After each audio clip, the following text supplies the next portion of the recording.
আগামী 2-3 দিন পর তারা রাস্তাঘাটে কনসার্ট করবে, নাচবে, পিকনিক করবে, হই হুল্লা করবে এবং পশ্চিমাদের সাথে তালে তাল মিলিয়ে বলবে যে 31st night happy new year. তারা বলবে আগামী 2-3 দিন পরেই করবে। একটা বছর যে চলে গেল, 1 বছর চলে যাওয়াতে কি আমার খুশি হওয়া উচিত না কষ্ট পাওয়া উচিত? মনে করেন আপনার 60 বছর হায়াত আছে বা আমার 60 বছর হায়াত আছে, কথার কথা বলছি। এখন এক একটা বছর যে চলে যাচ্ছে, আমি কি মৃত্যুর দিকে একটু একটু করে আগাচ্ছি না? আপনি আগাচ্ছেন না কি ভাই? কথা বলেন, আগাচ্ছে কি না? তাহলে আমরা একটা বছর চলে যাচ্ছে মানে কি আমরা একটা একটা করে ধাপ আগাচ্ছি কবরের দিকে।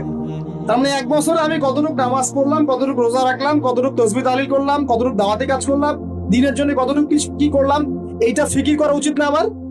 আমার জীবন থেকে একটা বছর চলে গেল মানে আমি কবরের দিকে এক ধাপ এগিয়ে গেলাম। এখন এগিয়ে যাওয়ার খুশিতে আপনি আজকে উৎসব পালন করছেন। আস্তাগফিরুল্লাহ, কি বুদ্ধি মাথায় দেখেন। জীবন থেকে একটা বছর হায়াত কেটে পড়ে গেল, এটাতে সে খুশি হয়েছে এবং খুশি হয়ে সে উৎসব পালন করছে, কনসার্ট করছে, ঢাকঢোল পিটাচ্ছে, পিকনিক করছে।